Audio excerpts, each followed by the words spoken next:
Okay, so for this video, we're going to be talking about both strength and endurance, or adding an endurance component to your lower body strengthening, so especially the hips.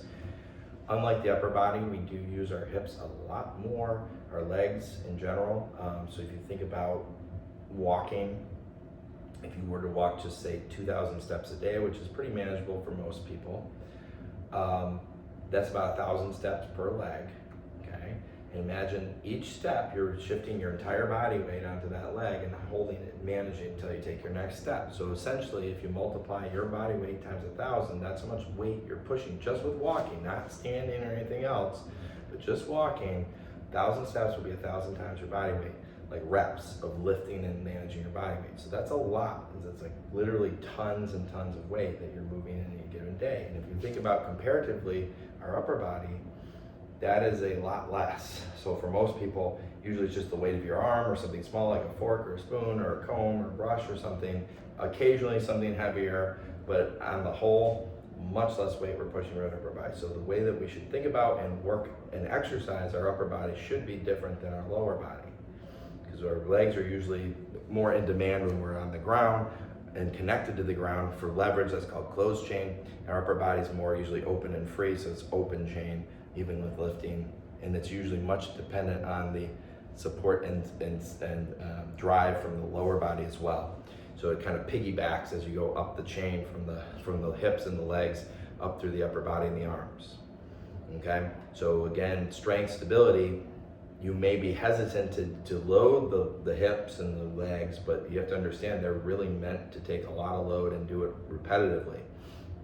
So we're really naturally very strong in those muscles, and if you are walking around, even though it may be harder than it used to be, you have to understand that like just to do that, it requires a lot of strength that you would never be able to do with your upper body and your arms. Okay, so here we go. So we're going to basically, I'm going to shift to one side. I'm in that right lane, or in this lane here, and my body's in line with it. So it kind of is like this. So I have this table here just so you do know you could use support. You could even do this leaning over like this, but you don't have to if you feel secure and comfortable and balanced. You don't even have to lift your other leg up. All you gotta do is lift your heel up. You can't really see that there because it's out of view, but I just have to lift this heel up and feel my weight clearly here. So really you're not doing a single leg squat, you're just doing a single leg biased lowering and raising of your body weight, but it is that kind of squat. You're sitting back into that hip, that's your target, and then you're gonna lift up, and you do that 5 times in a row. You could even add weights to this if you felt comfortable to do that, but you will feel the demand, how that's different than just doing one single, like a sit to stand kind of a thing.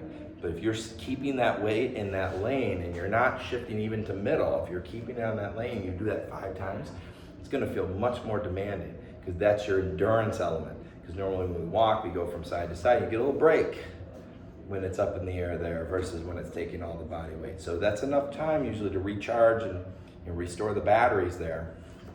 But when you do it 5 times in a row, that's a different story altogether. And you will very quickly realize, if you didn't on just that single squat, which hip, which leg is weaker, because not just the strength component, but the endurance component of that, you're gonna get tired much quicker. And so what that will mean is that if you're walking longer distances, and you may not feel that kind of fatigue there because you're not doing it in that same way, but you might start to feel low back pain or neck pain or shoulder pain. Same thing if you're standing there, doing dishes or something like that, right? So what's happening is that muscle is getting fatigued, and instead of you keeping your weight there in that as much over there, you're starting to skew maybe over to the other side. And you won't even realize it because your brain's doing it pretty automatically. So it never lets you get to that point of where you're getting fatigued, like it's getting all that worked out. So it never really gets the benefit of a workout and gets tight. It's like you're protecting it without you even realizing it. And so this one's getting more workout, this one's getting weaker because I'm not working out enough. So it's good to challenge it because it needs that. It needs to get strong, and it needs to be able to stay strong. So you have to be able to do things like this routinely. So that's the importance of managing strength and endurance, especially for the legs, because they really need it.